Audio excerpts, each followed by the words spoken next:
Thank you, Perjol, and welcome everyone to this session. We are continuing our discussion on the foundational text of Indian philosophy. So please remember, though this is a continuation, each session is more or less independent by itself. So even if you have missed previous session, you can listen to this. And if you want to know more about the background, you can see the previous sessions. So now today we are coming to an important part of this series. As I mentioned in the last session, there are three foundational canonical systems in Vedanta in general, and this is it is much more applicable to Advaita Vedanta, the non-dualistic system, than other systems. It's called Prasthana Traya. Three canonical foundational systems. The first one, the most important one, is the Upanishads. 10 Upanishads, which were expounded by Shankaracharya. Isha, Kena, Katha, Prashna, Mundaga, Mandukya, Taittiriya, Aitareya, Chandogya, and Brihadaranyaka. All of them are from different Vedas. For example, Ishavasya Upanishad is from Shukla Yajurveda.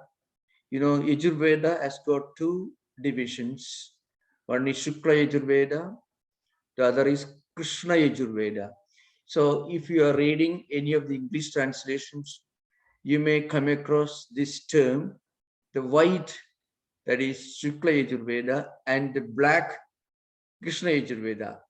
So white means here more or less systematic, well organized. That's the meaning of Shukla Yajurveda, mean white. The black means relatively well organized, but not as well organized as the Shukla Yajurveda. It is less systematic than Shukla Yajurveda. So Ishavasya Upanishad is from Shukla Yajurveda. This is the first of the 10 Upanishads that Shankaracharya expounded through his commentaries. Kena Upanishad is from Samaveda. Katha Upanishad is from Krishna Yajurveda. Krishna means somewhat less well organized. Prashna Upanishad is from Atharva Veda. Mundaga Upanishad also from Atharva Veda or Atharvana Veda. That is the same. Mandukya Upanishad also from Atharva Veda. Taittiriya Upanishad is from Krishna Yajurveda. And then Aitareya Upanishad from Rigveda. And that is the only Upanishad in the Prasthanatraya tradition that is from Rigveda. And Chandogya Upanishad is from Samaveda, just like Kena Upanishad. And Brihadaranyaka Upanishad, the most voluminous and in many ways perhaps the most important of the 10 Upanishads, that is called Brihadaranyaka Upanishad. It is from Shukla Yajurveda. Actually, it is itself means big or great. Brihatvad Aranye Adhiyamanatvad cha Brihadaranyakam. An Upanishad used to be studied by people who were living in isolation, in Vedic hermitages, in the Aranya means in forest hermitages.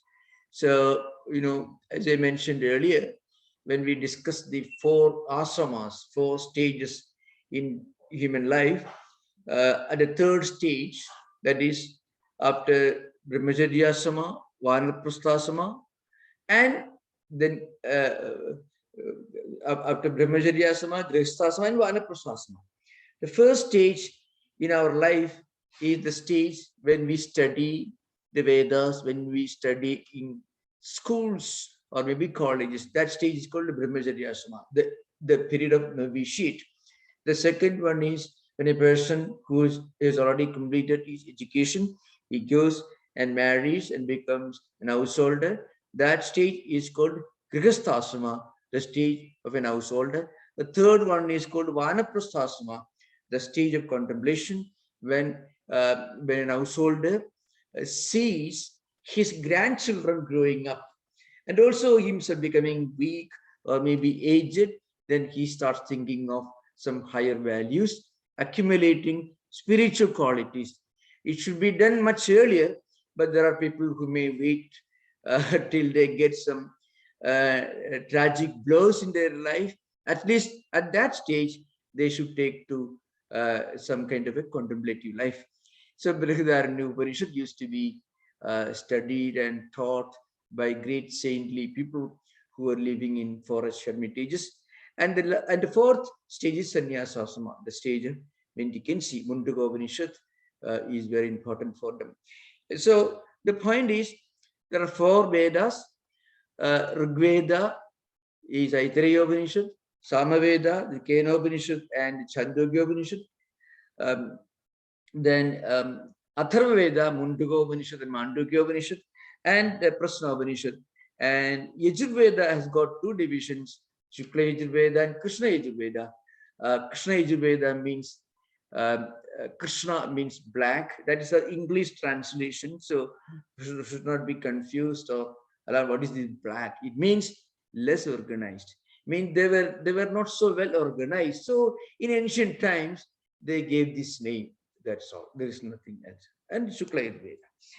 Now, a few things about this Upanishad. What do we mean by Upanishads? This is an important subject to remember. What is the meaning of Upanishad? You must have read some Upanishads. You must have, some of you must have heard, especially those who are living in Western countries, you must have heard about a great Indologist who lived in 19th century. He was an outstanding scholar and Indologist. His name is Paul Deussen, a very famous person. Actually, he was much more learned than Max Muller, maybe arguably, maybe the greatest Sanskritist and Indologist the Western world ever produced. His name was Paul Deussen. And he lived, though he lived in Europe, he was a German by nationality. You know, this was the glorious times when Indian philosophy, Sanskrit language, Vedic culture were becoming the focus of attention of many, not only academics and spiritual seekers, but also people who are looking for some universal spiritual value. Especially this trend began the later half of 18th century and continued through 19th century. And Paul Deussen is perhaps the finest fruit of that inquisitiveness that possessed the Western intellectual culture in right from 18th and 19th century, through 18th and 19th centuries. Paul Deussen translated no less than 60 Upanishads into German, and then they were, of course, translated into English. And of course, before that, a great, a most unlikely man, Jupiter, his name is Acron. He was a soldier, Frenchman at the service of East India Company, and he just translated some parts of Upanishads into a kind of imperfect Latin. Then they were translated, but they didn't catch much attention, except that Schopenhauer happened to read this well-known book. But the most profound contribution, the most wonderful translations of Upanishads, the credit goes back to that great work to Paul Deussen. Of course, there are other books also in modern times. Dr. Radhakrishnan, Hume, and many have translated, but Paul Deussen works remains still the hallmark of the Western intellectual effort, especially in the world of Upanishadic philosophy. So what is the meaning of Upanishad? You may think Upanishad is the name of a book. It is true. When you buy a book in the market, in the bookshop, you buy a copy of Upanishads. It is certainly Upanishad. But the real meaning of Upanishad, Shankaracharya very clearly explains. This is one important text that we should always remember when we talk about Upanishad, because Upanishads contain the highest, the peak of Indian philosophy and Indian spirituality and mysticism. The meaning of Upanishad is Upanishadayati iti Upanishad. It means something that helps us to go beyond ignorance, beyond delusion, something that takes us to some spiritual enlightenment. So it comes from a Sanskrit root, and the root is Sat. And then there is a prefix, Upasarga. Upa and Ni, these are two prefixes, plus Sat, the Sanskrit root. And there is also a pratyaya, I mean the suffix. Suffix is pratyaya, prefix is Upasarga. What is added before is Upasarga, what is added later is pratyaya. There is a quick pratyaya. So the meaning is this: the dhatu itself means Visharana Gati Avasadana. So Shankaracharya says, Sader dhatoho Visharana Gati Avasadana Tasya Upanipurvasya Kipratyantasya Rupam Idam Upanishad Idi. Sadehe dhatoho Visharana Gati Avasadanarthasya. This is an important term. Sad dhatu, the word, the Sat dhatu, the Sanskrit root from which the word Upanishad derives, Upanishad is derived. Sat means Visharana. Visharana means smashing, destroying. Gati means taking you towards. It helps you to attain. Avasadana means going away. What does it mean? Ignorance goes away. Confusions, misunderstandings, all destroyed. And it will take you to your spiritual destination. So all confusions, ignorance, wrong understandings, all go away. That is Visharana and Avasadana. These two. And a Gati means something that helps you to attain. Gati means attaining your goal.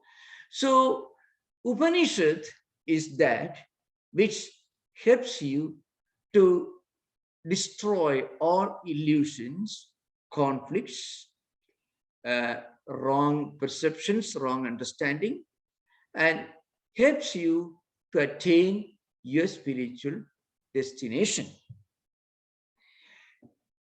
Okay, this is the meaning of the dhatu or the root from where the Sanskrit word Upanishad comes. Now, of course, there are these, upasargas. Upasarga means, prefix. Upa, sami, pi. I mean, it used to be studied from a teacher. In that sense, sami, pi. And then it used to be studied by students who are humble. So humility, a sense of sanctity and sacredness, with which you study spiritual philosophy, which helps you to get out of ignorance, to destroy ignorance, to remove wrong notions. This is the real meaning of Upanishad. Now, we have to remember, this really happens only when you get a spiritual experience. If you study Upanishads or Vedanta, something interesting happens to everyone. You know what is that interesting thing? The point is, suppose you are a Hindu, you will understand the most universal, spiritual, humanistic teachings of Hindu tradition. If you are a Christian, it helps you to connect with the most universal, spiritual teachings of Christianity. If you are a Buddhist, it will help you to understand the most universal, the most sacred, humanistic teachings of Buddhism. So whatever tradition you belong to, you are endowed with a skill, a kind of intellectual and mystical skill to connect with the most essential, the most fundamental, underlying spiritual principles of whatever tradition you belong to. In fact, this is the magic of studying Upanishads. Upanishad is not the name of a religion. In fact, it is not even the name of a system of philosophy. Philosophy is only the outer shell of Upanishad. In fact, something interesting is said in the Upanishad literature. Upanishads tell you, for example, all the religious books in the world, including all the Vedas, all the Bibles, all religious scriptures are secondary. What those scriptures teach you, that is the most important thing. So experiencing what that book tells you is most important. Second, of secondary importance is the books themselves. That means the highest spiritual experience is what enables you to destroy ignorance and conflicts. Philosophy is certainly necessary, very helpful. A philosophy cannot take you, philosophy cannot be substitute to spiritual experience. Spiritual experience comes as a result of studying something, contemplating, and slowly increasing our spiritual fitness to correctly understand the implications of what Upanishads teach, and eventually to experience the reality, the great spiritual truths which are expounded in the Upanishad literature. That's what it means. Now I shall give just a bird view of all the 10 Upanishads, which are very important because Shankaracharya chose these 10 Upanishads and wrote commentaries on these 10 Upanishads. And thereby he showed that the essence, the highest teachings in the Upanishad teach about the spiritual unity and oneness and the fundamental divinity of our real self. That is the central teaching of the Upanishads. So I shall just try to give a word view of the 10 Upanishads. Then I will try to focus on one important teaching of Advaita philosophy, because that's a especially the philosophy of Mithyatvam that I will explain later. Now, first Ishavasya Upanishad. Ishavasya sarvam yat kinja jagatyan jagatena tektena bunjitha magasa kasyusit. And that's how it begins. In fact, the most profound teaching of Upanishad literature, Vedic literature, is clearly articulated by the first mantra of Ishavasya Upanishad. Ishavasya idam sarvam. Idam sarvam Ishavasya. But it means all that you see around you, everything is enveloped or pervaded by the divine reality, by Atman. Remember, it doesn't mean that trees and mountains and valleys are all pervaded by Atman. Frequently, many people who perhaps may not be able to fully understand the essential meaning of this Vedic literature, which sometimes can be known only from a traditional teacher. They will think, oh, Upanishad tell you everything is divine, this table is divine, this computer is divine, or the mic system is divine. Not that's not the meaning. What it says is that divine reality, God as an impersonal, all-pervading divine spirit is all-pervading. That means existence is one.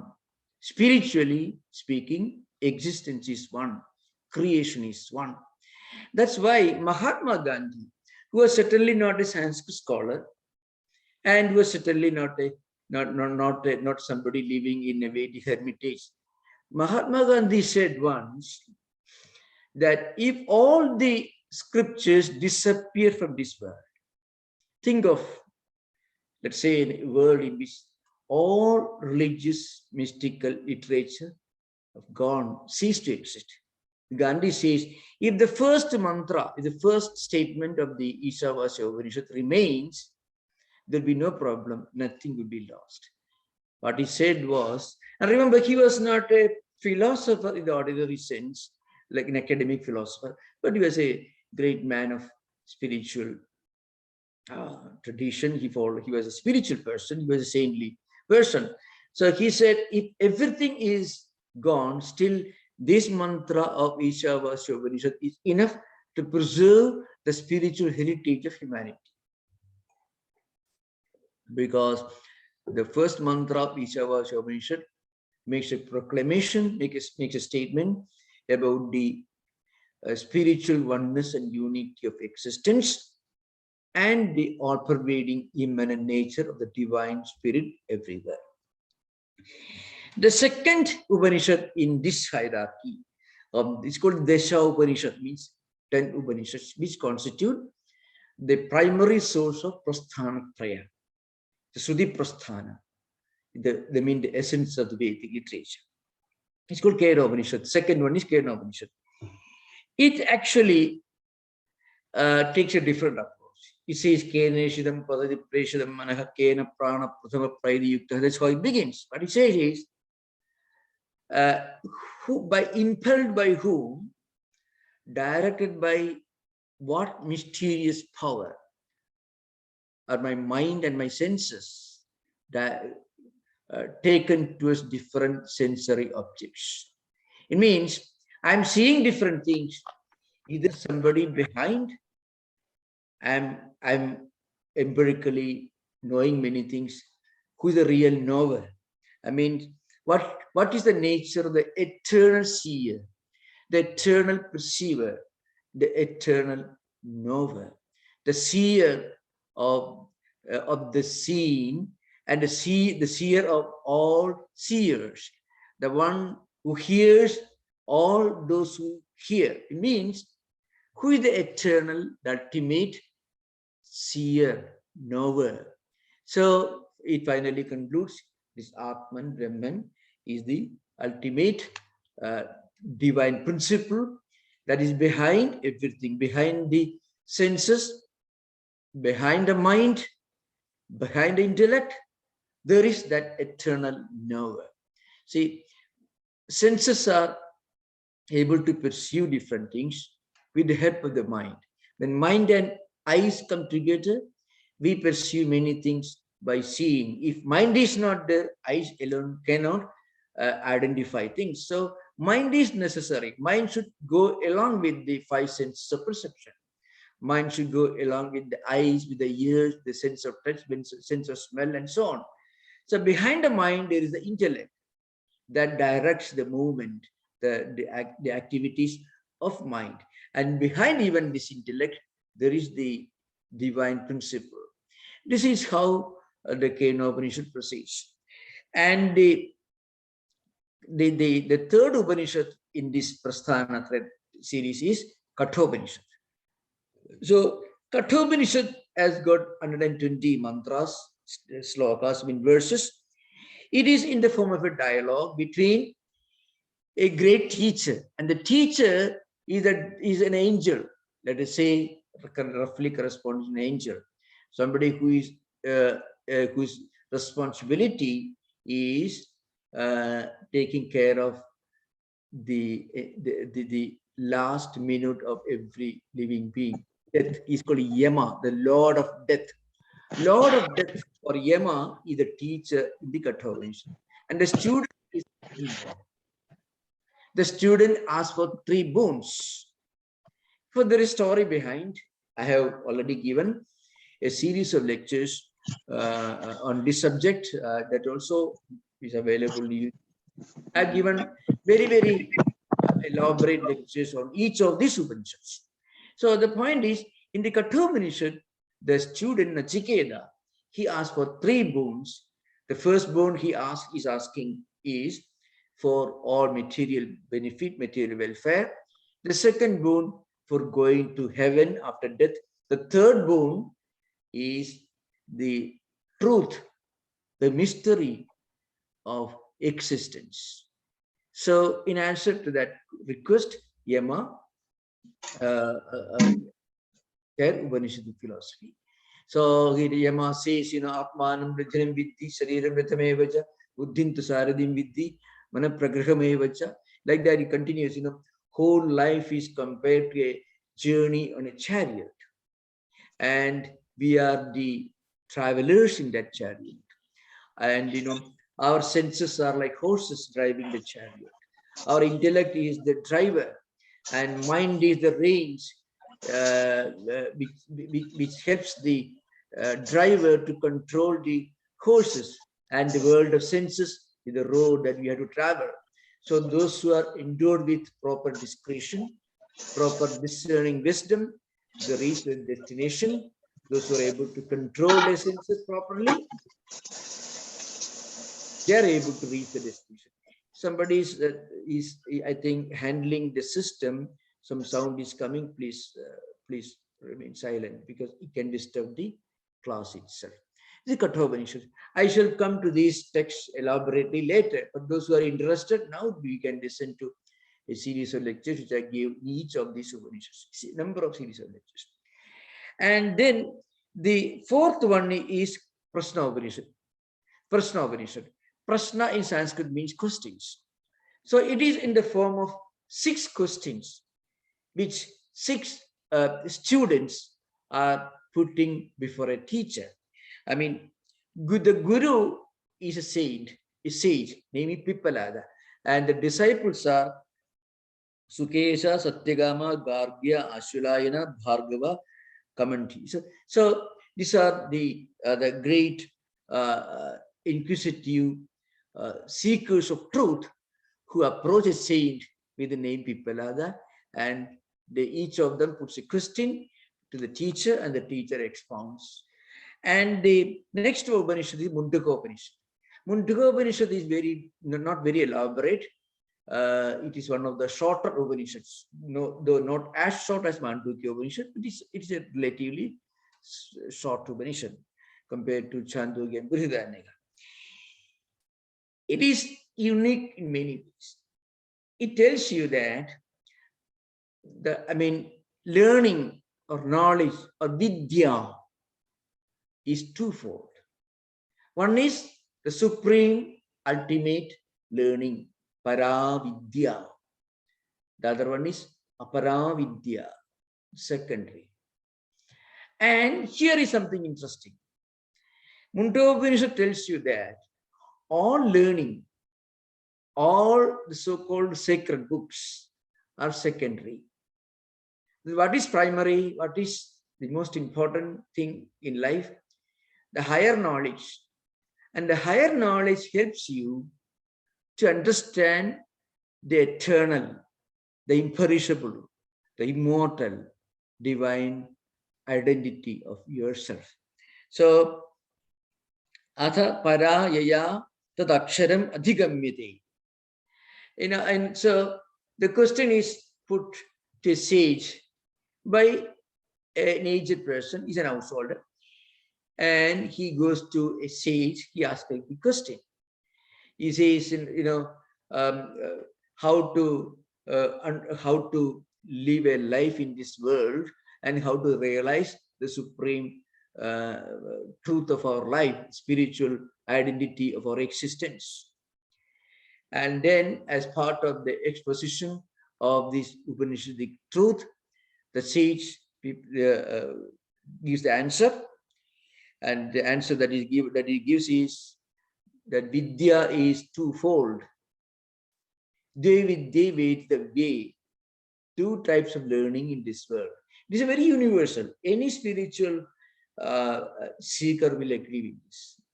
The first one is the intellectual aspect of Vidya, intellectual part of learning. All the books, including Vedas, including the Upanishads, including the Bible, including the Sermon on the Mount, including all these, they are important. But much more important is experiencing what those books teach you. And that learning, supreme learning, what the books teach you, that will help you to understand, to realize the imperishable truth of our existence. That is the meaning. Atha para means para vidya, the supreme vidya, supreme learning. Yaya tat aksharam adhigamyate. that ultimate learning is that by which we come to know the imperishable, the eternal, the immortal truth of existence. This is a very important Upanishad in this sense, because it's a very interesting. I mean, you learn the books, use your reasoning, and then you experience it. It doesn't mean that the secondary learning is unimportant or insignificant, not at all. What it means is intellectual knowledge is helpful, but intellectual knowledge is not ultimate knowledge. Intellectual knowledge should be studied properly, contemplated on. You should meditate upon what we learn. And then finally, through meditation, through our own life, we should realize what we learn in books as a fact of our own life. That is the real meaning of this. That's the importance of this Upanishad. The next Upanishad, Mandukya, is also from Atharvaveda. It analyzes the supreme truth as the supreme witness, the seer, the perceiver, the experiencer in all the three stages of our existence. Every human being goes through these three stages: waking state, dream state, and deep sleep state. During waking state, we experience many things in this world with the help of mind and senses. And in dream, very often, we reproduce what we experience in waking state, and in deep sleep state, nothing is experienced. But in all the three stages, that supreme truth, Atman, Brahman, exists as the one eternal knower, seer, perceiver. And then that truth is called Turiya, and that ultimate seer, the subject of all subjects, the seer of all seers, the knower of all knowledge. That is the Turiya itself, and that is one supreme reality. It's a somewhat intellectual process, and of course, I have given at least from 60, 70 classes on this Mandukya Upanishad. So these are all available in YouTube. Of course, we will discuss this again as part of this series, not as elaborately. The entire text I have already taught in this on this platform, and you can get audio cassettes and also video cassettes. Okay. Sorry, you can get audio and video internet connections. You can get elaborate classes on all these Upanishads. Next one is Taittiriya Upanishad. So Taittiriya Upanishad it teaches something important. It teaches the knower of Brahman becomes one with Brahman. So Brahmavid apnodi param. That's the meaning. That's the central teaching of this Taittiriya Upanishad. Taittiriya Upanishad is very remarkable. It also gives you a lot of lessons on practical life. For example, a student who has completed his Vedic education in the Vedic hermitage is leaving the Vedic school. He goes to his home to marry and play different roles in his life as father, maybe mother or husband, and so on. So how to live a proper family life? It comes in the form of a very wonderful, it's called address. It's a address, a kind of speech addressed to students who are leaving the Vedic school. Matrudevo, Bhava, Pitudevo, Bhava, Acharya Devo, Adithidevo, all these great teachings in your life, you should respect, you should honor, you should deal with reverence, your parents, your teacher, your guests.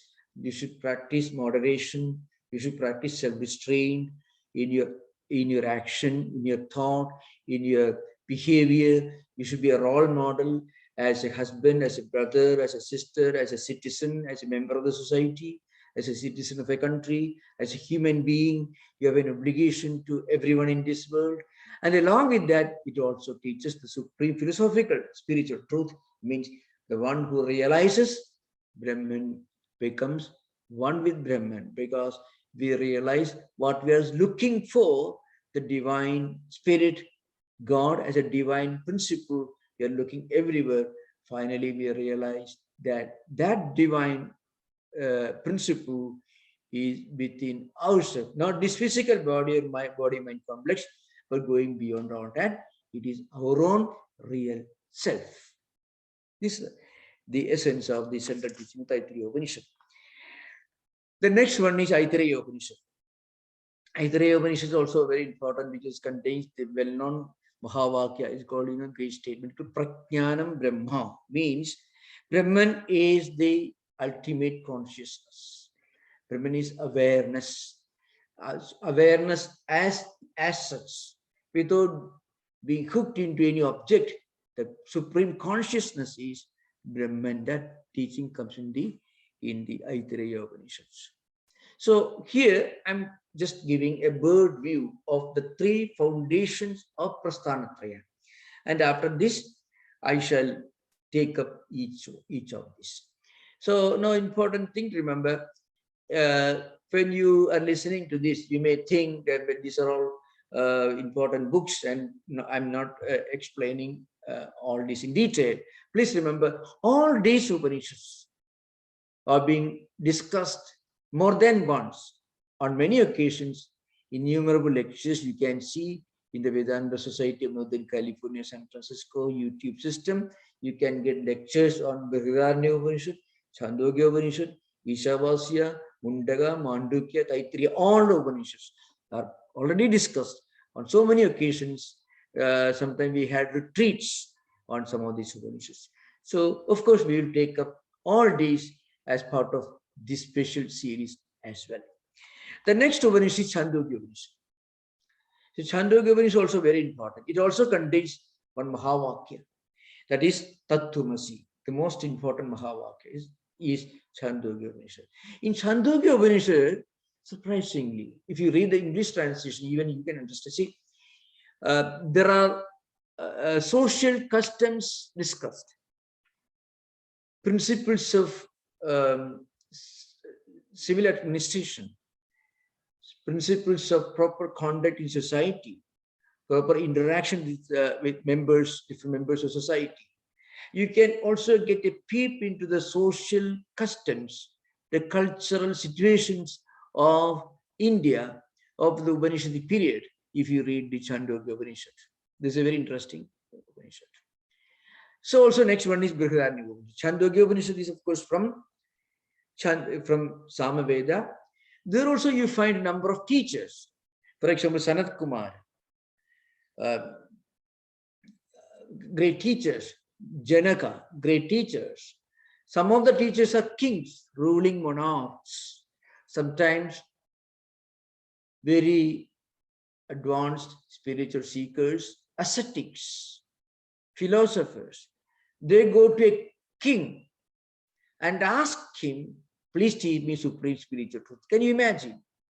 Ashwapati, he was a king. There are kings of Panchala countries, different countries. Kings are teaching spirituality to learned Brahmins, ascetics, and monks. It's all interesting thing. I don't think Plato ever imagined anything like Plato's Republic, philosopher king concept, Rajarshi concept. It's much more commonly found in Brihadaranya, like Janaka. But in Chandogya also you find Narada is one sage, Sanat Kumar is another sage. So Narada goes Sanat Kumar, asking questions. So this Chandogya Upanishad is very important. You find a lot of history, a lot of sociology, a lot of cultural traditions, a lot of practices that are prevalent. And also you get a picture of a highly evolved society. A society, of course, we should remember the society was not egalitarian as we understand today. It's not a democratic society. Still the age of monarchs. India subcontinent been divided into so many kingdoms. Even in 1947, when India got independence, Indian subcontinent had hundreds of kingdoms in 1947. So you can imagine during the Vedic times, and during the Vedic times, Indian, as a cultural entity, India included today's Afghanistan, Pakistan, Bangladesh, Burma, of course, Sri Lanka, and all these places. Remember, it's a different matter. Uttaram yat samudrasya himadri echa dakshinam varsham tad bharatam nama bharati yatra sandhi. This is how India is culturally and geographically defined in the Vishnu Purana. Uttaram yat samudrasya himadri echa dakshinam. So it means south of the Himalayas and north of,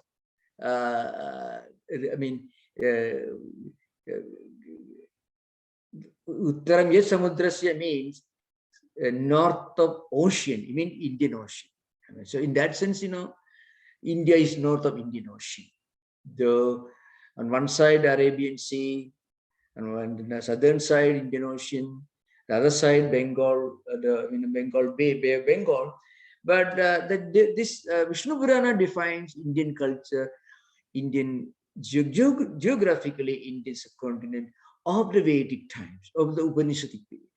So Uttaram Yes Samudras means south of the ocean, and Himadre Echa Dakshinam, and north of ocean, Uttaram Yes Samudrasya, north of the ocean, northern part of Indian Ocean, and southern part of the Himalayas. Himadri Echa Dakshina.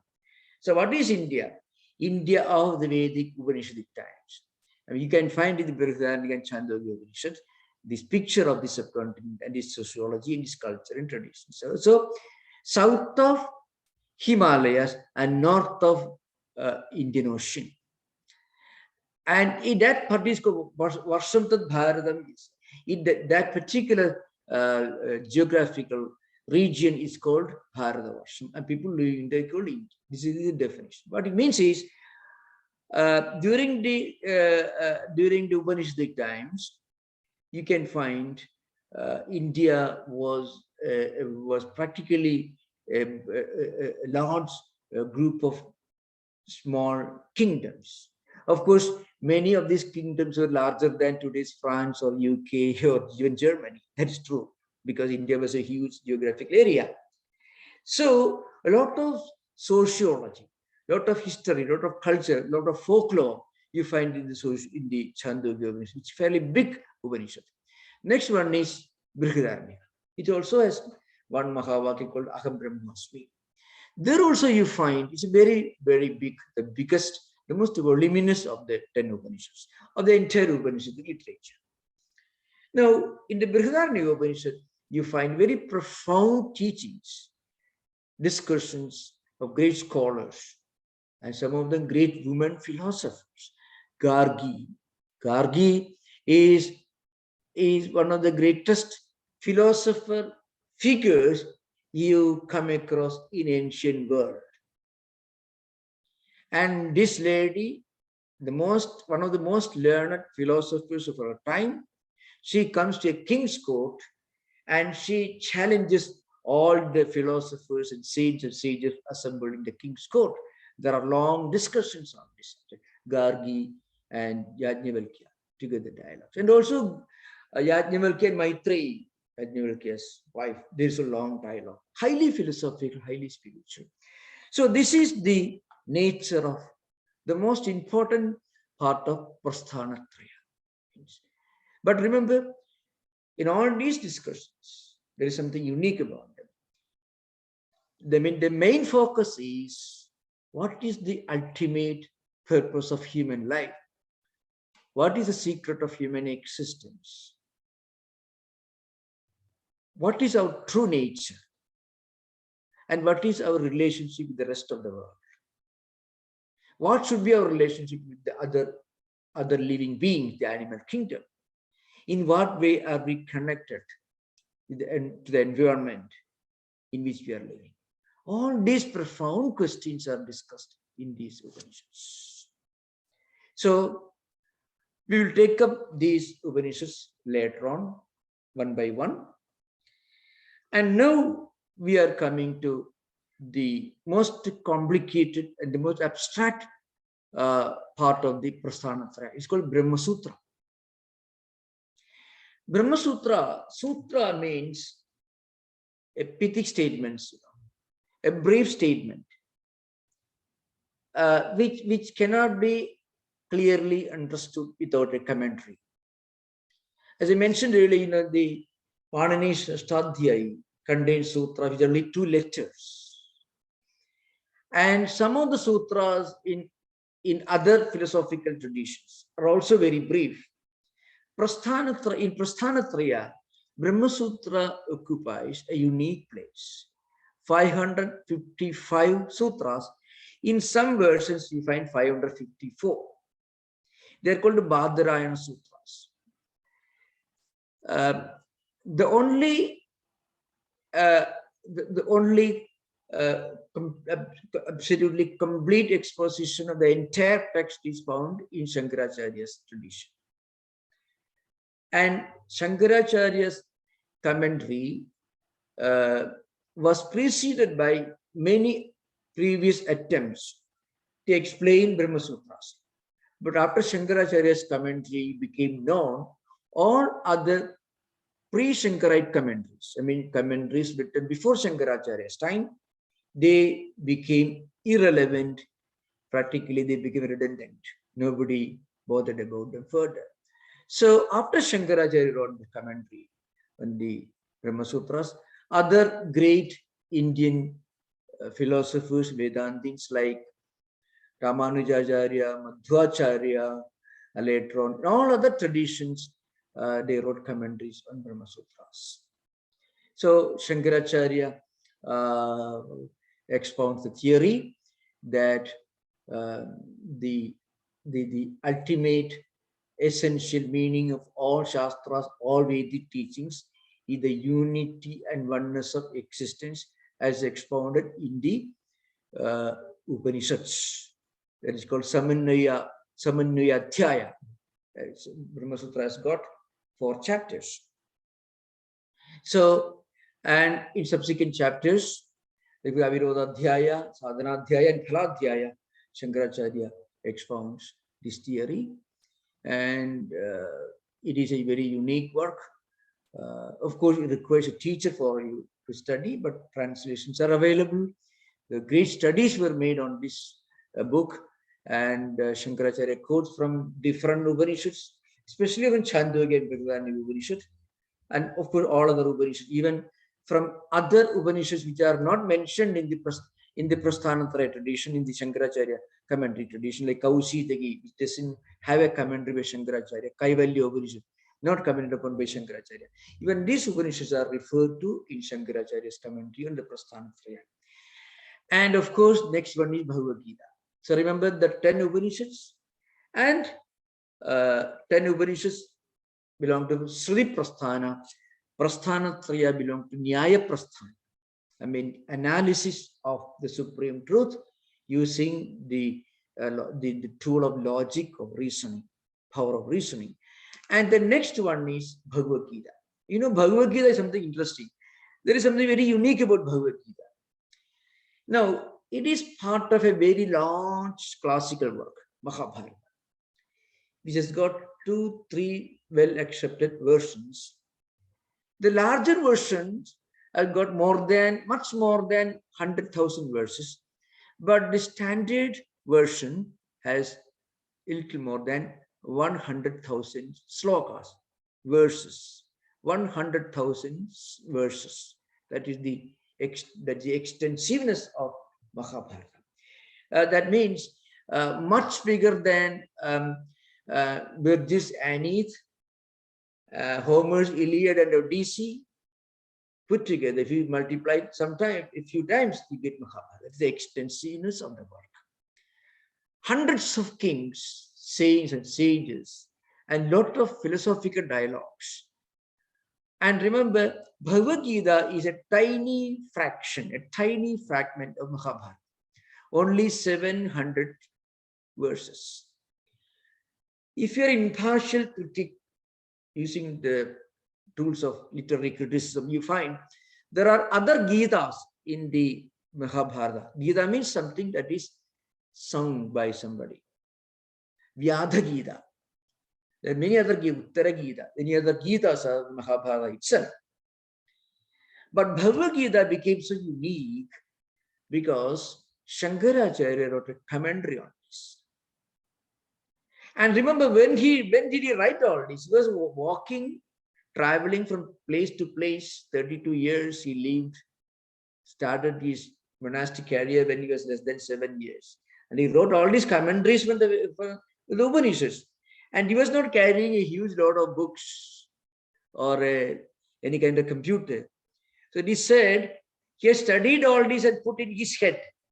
As he traveled, in his mind, he arranged all the Upanishads, because the Upanishads mantras were not specially detached from Vedas. That's an important thing to remember. Vedas were like a forest. And these Upanishads together, all the 10 Upanishads together, constitute only very, very tiny fraction if you compare the entire Vedic literature. 4 Vedas, Rig Veda, Yajur Veda, Sama Veda, Atharva Veda. And of course, Yajur Veda has got 2 divisions, Shukla Yajur Veda and Krishna Yajur Veda. So as he walked from temple to temple, most of the time he was traveling, walking to temples, writing poetry, standing in front of different deities. At the same time, he was expounding an idea of a God that is beyond temples. So this man went to every temple. If you go anywhere in India, you find they all tell you Shankaracharya. If you go to Tripura, which is east of Bangladesh, they will tell you he came to Tripureswari temple. If you go to West India, they will tell you he came to Somanatha temple. If you go to South India, there are all the temples, Kanchi, Mathura, Meenakshi, all these temples he visited. And so the extreme north, Badrinath, Kedarnath, close to China border. Now, in his mind, he detached all the philosophical portions of the Vedas and then wrote commentaries on them. Similarly, he detached the small, tiny fragment, Bhagavad Gita, 700 verses, from the entire classical work of more than 100,000 verses. And he wrote a commentary on it. From that time onwards, Bhagavad Gita became an immortal spiritual classic. So Swami Vivekananda, in his lecture, Sages of India, it comes in the Colombo to Almora lectures. Mostly you find the 3rd volume of complete works of Vivekananda. And there Swamiji says, and he gives a long list of the great things Shankaracharya did. And surprisingly, Swamiji says, his greatest contribution was the popularization of Bhagavad Gita. In fact, Gita is not as abstract, not as philosophical. Gita commentary is not as abstract or as philosophical, as dialectical as Shankaracharya's commentaries on the Upanishads or the Brahma Sutras. Compared to Brahma Sutras and Upanishad commentaries, Bhagavad Gita commentary is very, very simple.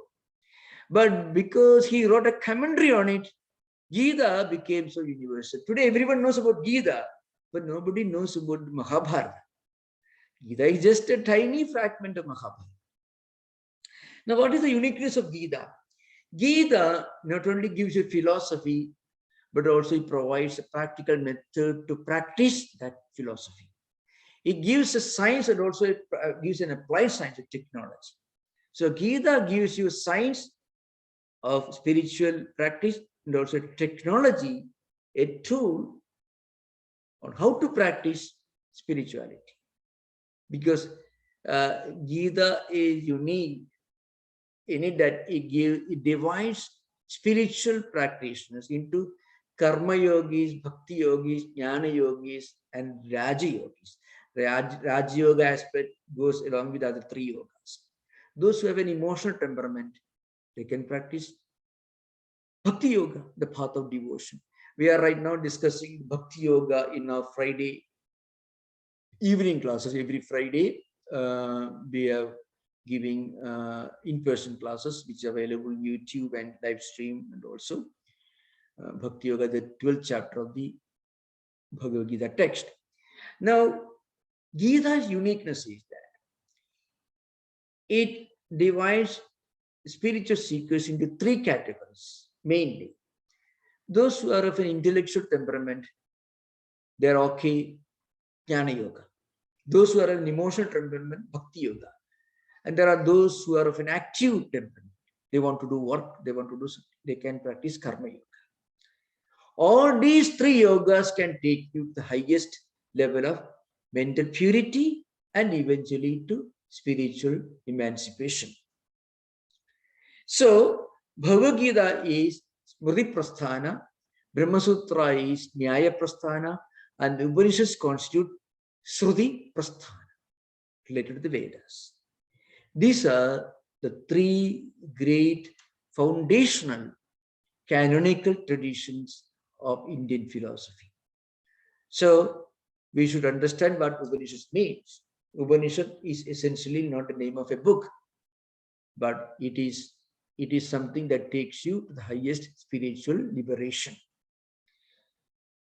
Books are important. So, as a secondary source, books are important.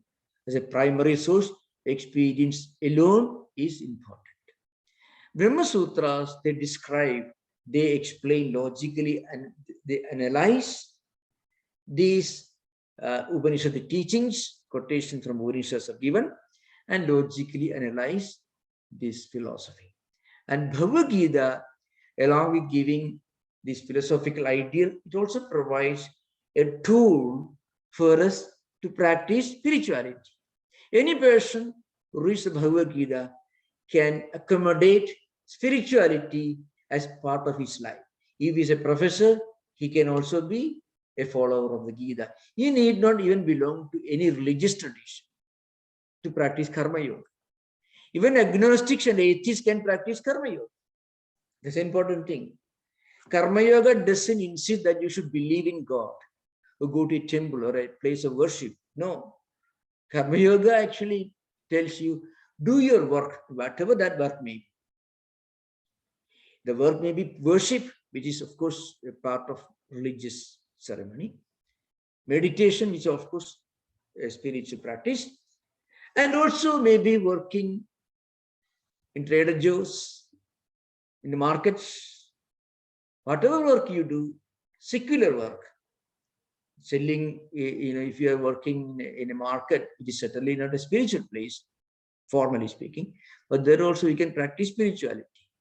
Do whatever you do with detachment, with total dedication, with a sense of sanctity, sacredness, but without any selfish attachment, selfish motive. In my Gita classes, I often give the example of Gandhi. Because Mahatma Gandhi was not living in the forest, everyone. Most of the time, he was giving headache to the colonial rulers, organizing people, big processions, and quitting their movement, and suddenly goes to fasting, and suddenly gives some instructions. He'll go to round table, go to London, talk to the big dignitaries, and coming back. But all that he considers as spiritual practice. That's something interesting. Can you imagine going to London for roundtable conference, or driving the British rulers crazy by leading an agitation against the colonial rule? That was for him a spiritual practice. So it's an extreme example of somebody who can bring spirituality into the so-called secular field of activities. So that's the uniqueness of Gita. Gita gives a tool for everyone. If you're an emotional temperament, you can practice all the traditional devotional disciplines you can practice. If you're an intellectual person, there are people who believe, and I won't believe in God or anything, I believe in some kind of a universal, divine something, all right, fine. Jnana Yoga is okay for me. And all these will help you to eventually realize the truth of what the Upanishads teach. That's a connection of Gita. Now we will conclude, and we will have interaction. We will continue from next session onwards. Most welcome with questions. You are most welcome. Thank you.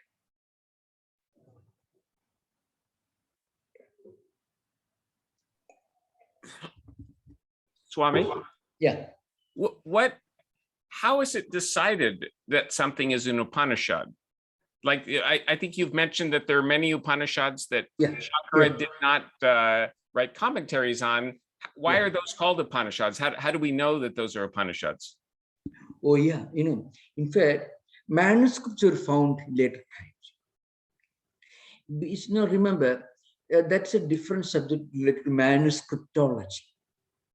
Manuscriptology. So you find Sanskrit manuscripts are found all over the world. In Germany, British Museum Library, of course, in so many other manuscript libraries spread all over India. Now, of course, with Shankaracharya's commentaries becoming popular among the intellectuals of India, the 10 Upanishads that he expounded, plus the Upanishads that he refers in his commentaries, must have become well known. But what about other Upanishads? Many of these Upanishads were preserved in manuscript forms in different families. Remember, all these Upanishads were preserved through oral tradition, but they also wrote down in manuscripts. So today, if you visit some of the most important manuscript libraries of India, like Adayar in near Chennai, and Trivandrum Manuscript Library, Mysore or Baroda, Benares. If you go to all these places, or also there are many important libraries which are well known for huge collections of Sanskrit manuscripts outside India, of course. Now the point is, by analyzing the date associated with copying down of the text on those manuscripts, they try to find out the antiquity, more or less.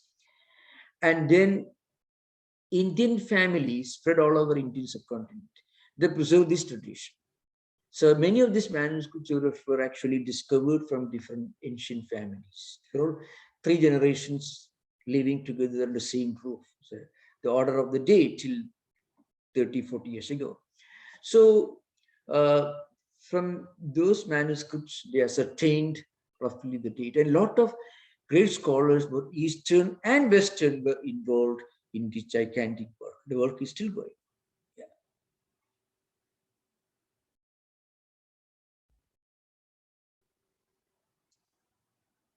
In terms of how they decide it's an Upanishad, is that very esoteric?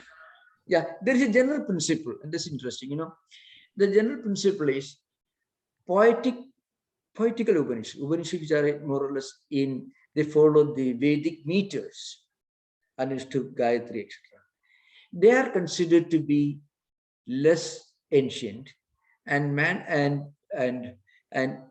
Upanishads which are in prose form are considered to be more ancient.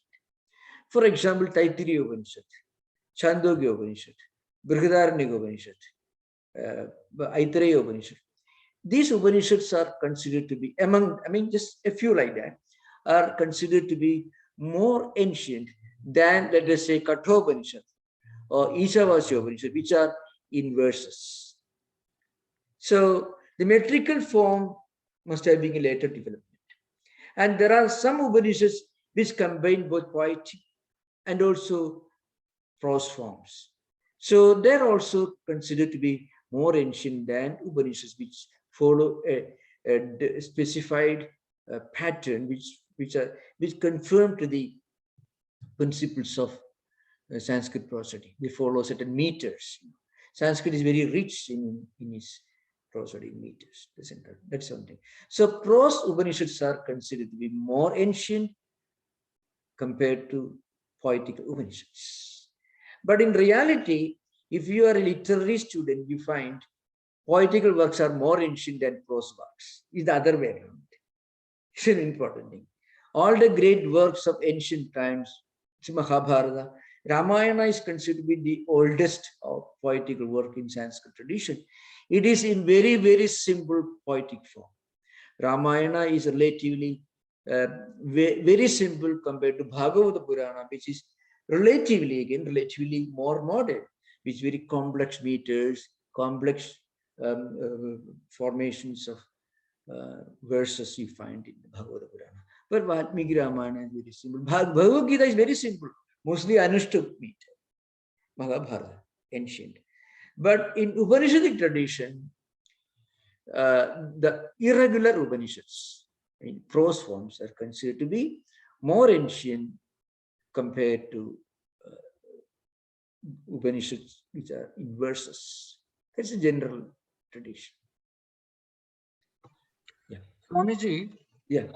last week you mentioned that there are 6 steps to understand the text, that you must know the beginning and the conclusion and Yeah. what is unique and Yeah. so on.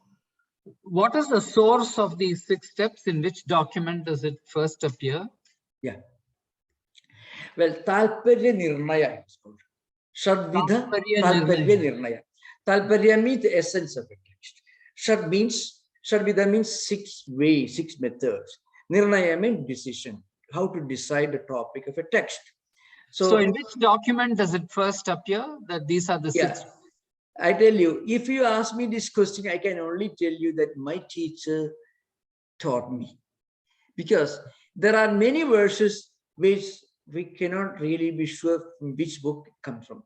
But the verse I quote, for example, the definition of Bharata Vasha is Vishnu Purana, we can see. But Shadvidha Talparya Nirnaya was a tradition followed by all great scholars. You know, Upakrama Upasamkhara Abhyasa Purvoda Phalam Arthavado Upaticha Lingam Talparya Nirnaya. Upakrama means the beginning, how a text begins. Upasamkhara means how it concludes. Abhyasa means what idea is repeated again and again. Apurvada means the uniqueness of that book. Phalam means what special benefit is proclaimed in connection with reading that book. And Arthavada means praising, extolling something. And again, Upavati means the method of logical analysis. I mean, what idea is logically analyzed and explained in that book. So that should be the central theme of that text. That's idea. It is Shadvidha Talparya Nirnaya. Now, this is normally, now remember, among Indian philosophers, they will try to apply these 6 tools in their own way. Advaitins may try to expound Advaita is the essence of this text using all this. But I mentioned to you, in Madhva tradition, Vyasatirtha says, Tattwamasi is not, it is Atattwamasi. So Atma Tattwamasi Shedakedo, you know, Aidadatnamidam Satyam, Atma Tattwamasi Shedakedo. So Atma is one word. It is Agara, Dirgha Agara. But Madhva tradition tells you that A should be connected to Ta, mean Atattwamasi. You are not that truth you are looking for. They can be put opposite. So these are different, well, these are certain dialectical methods which you may not consider to be very, very admirable. Somewhat you may think it is rather questionable, but an intellectual warfare is a great joy. It also speaks volumes about the refinement of this intellectual culture, but also, I mean, sometimes it can become very wild also. Atma Atattwamasi. That's opposite. Thank you. Because akara, if you add before a consonant, the meaning become opposite. And if you add before a vowel, then also meaning. Ishta means anishta. An plus ishta, anishta. Ishta means what you like, what is likable to you. And if you add opposite. So if you add the consonant, ta, then it becomes opposite. So he takes this from Atma and they add to the other, because the mantra follows like that. Anyway, it is a different, some kind of dialectical method which you may not perhaps be happy with in modern times. Okay, thank you.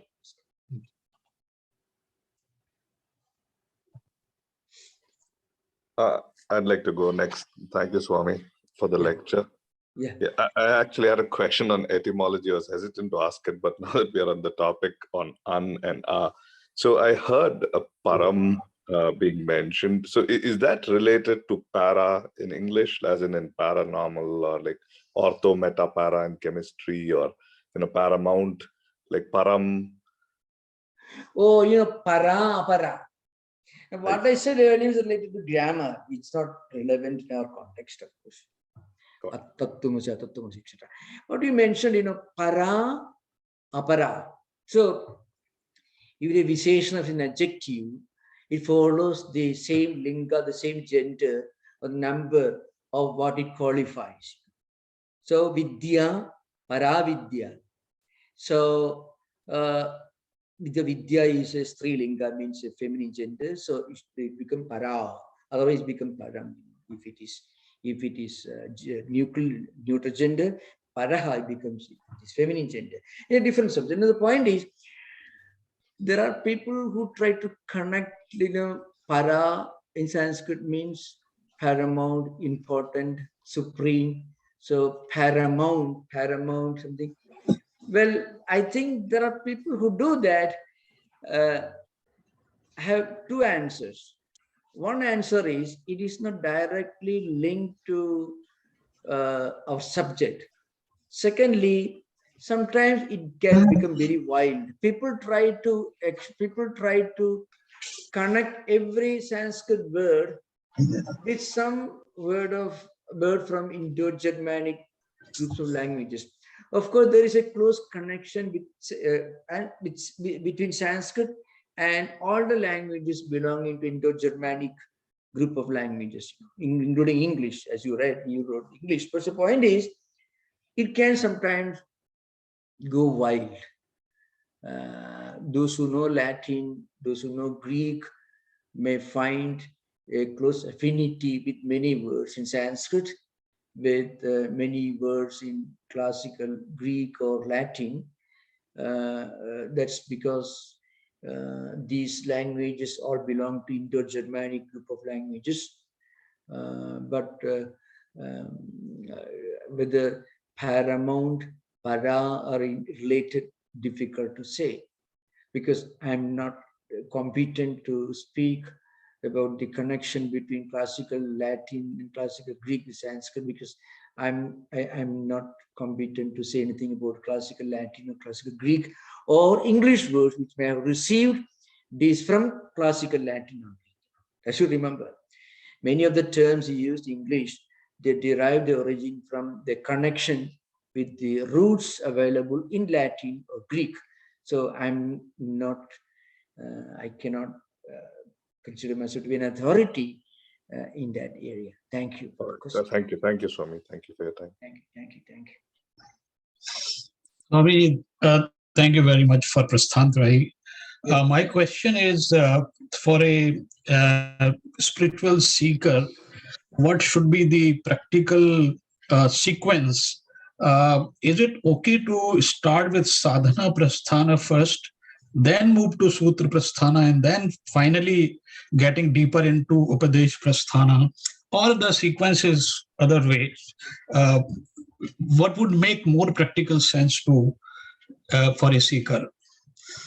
Yeah, if you are talking about Advaita Vedantic tradition, I would rather say that you should read, the first book you should read should be a primer.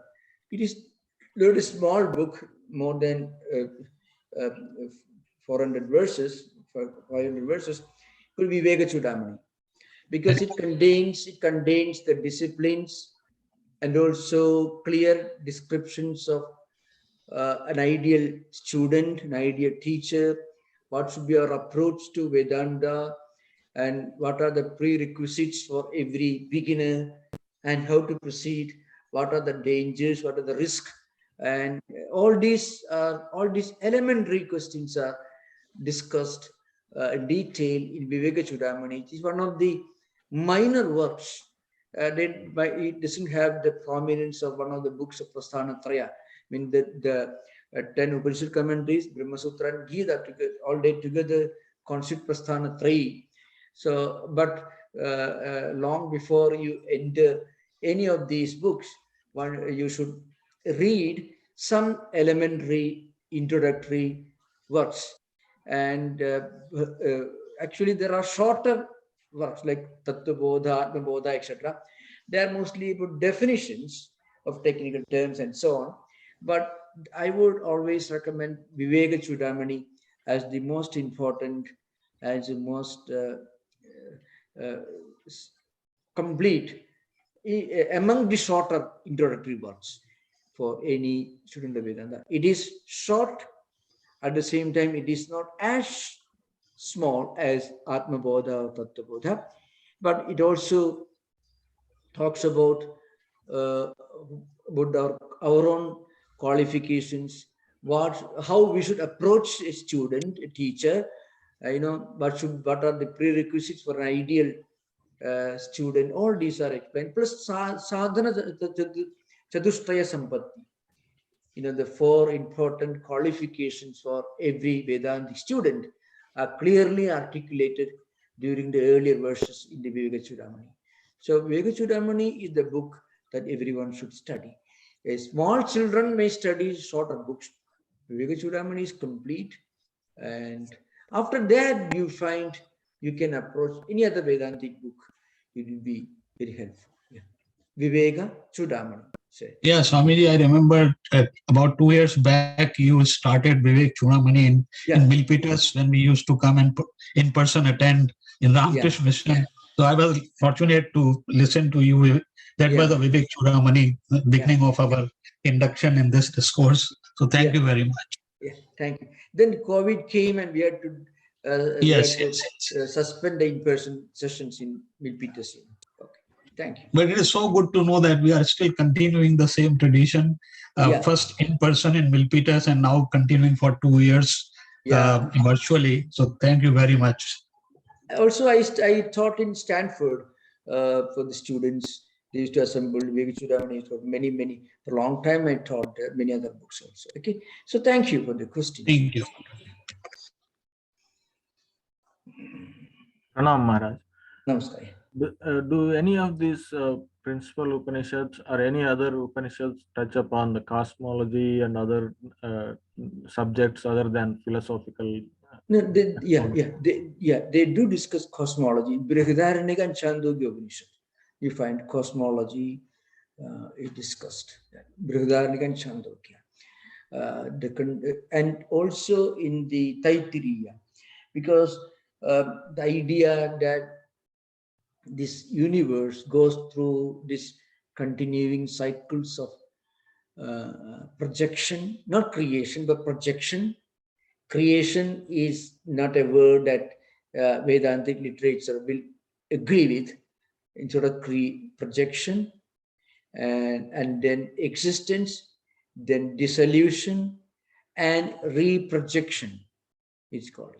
So these continuing cycles of existence, cosmos, through different forms. And also there are references to different worlds, different lokas. So where people live for a long time. So these subjects are discussed in the Chandogya, Brihadaranyaka, and to some extent in Taittiriya and so on. Yeah. Thank you. Thank you. Thank you.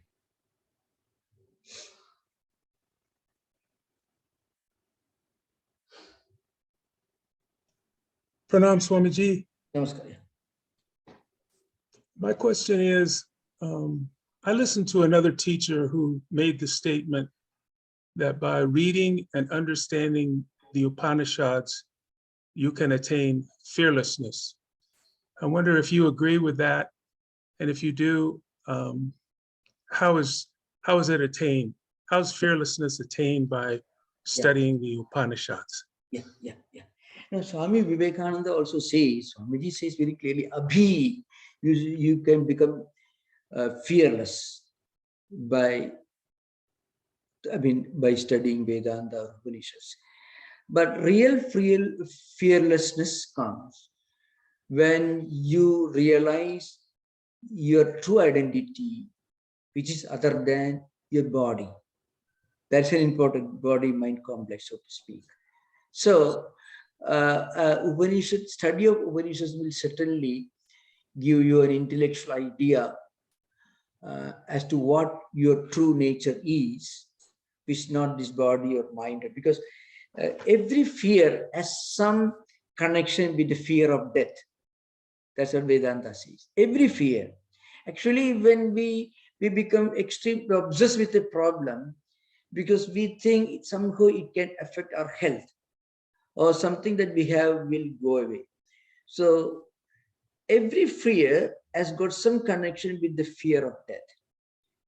So, and actually, death is the most unavoidable, the most certain reality in our life, something that we are not mentally ready to accept. This is an important thing. Intellectually, we may be able to accept, but very unpleasant to accept.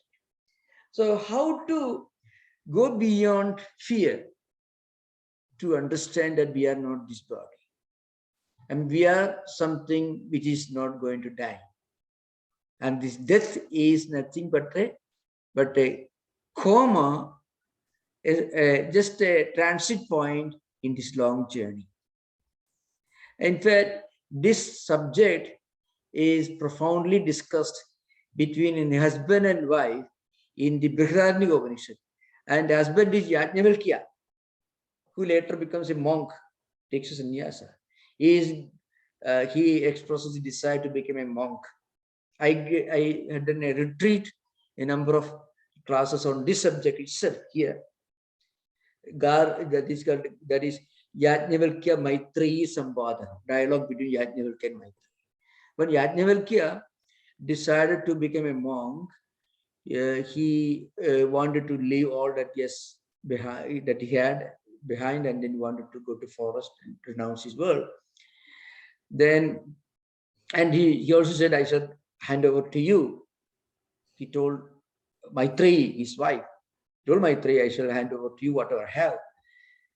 And then she thought he was giving her something that he himself wanted to renounce, going for something which must be superior to what he's renouncing now.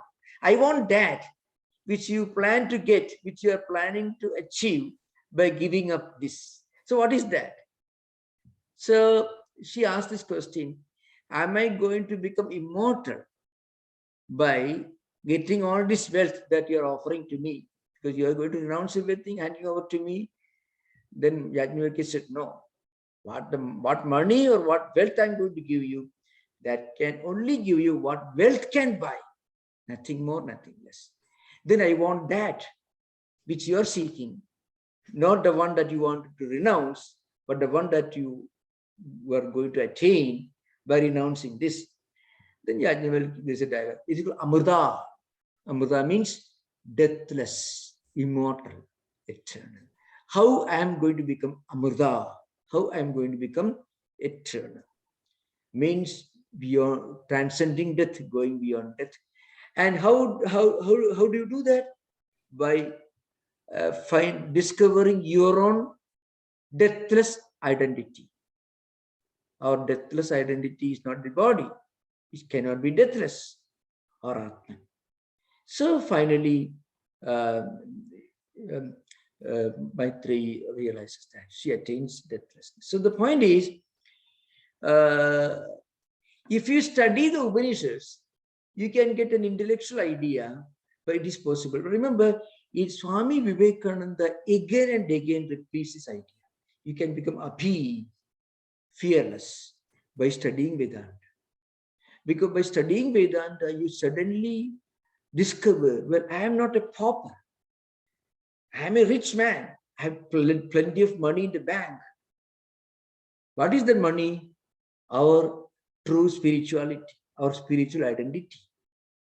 It's just like a billionaire suddenly being under the delusion that he is a pauper, and he cries and weeps and asks for $1, becomes a beggar.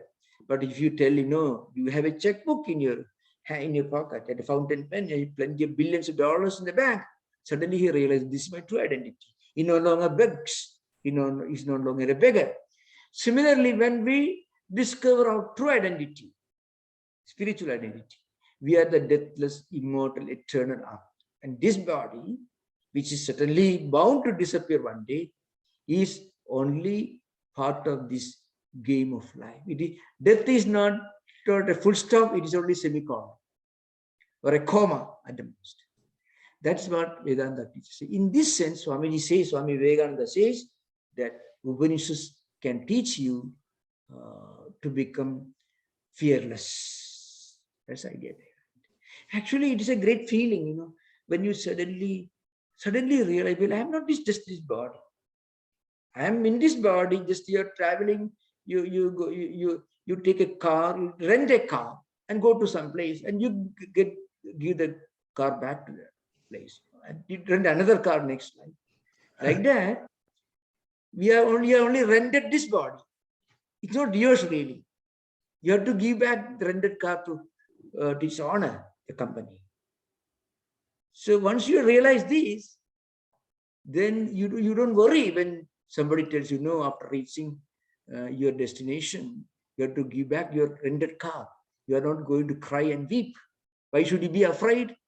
If somebody tells you, no, this car is not yours, you have to give back this car to the rental company, with of course check, of course. Like that, a person who at least intellectually understands the truth of Upanishads can feel this fearlessness. That's what Swami Vivekananda stressed again and again throughout his lectures, actually. But his real ultimate realization comes when you experience. Of course, remember, once you're fully convinced, then it's almost like boarding a bus which is bound to reach the destination at some point of time. Okay, thank you for the question. So thank you everyone for the questions, and hopefully we'll continue the next session. Everyone, namaskar. Yeah. Thank you. Pranam Maharaj.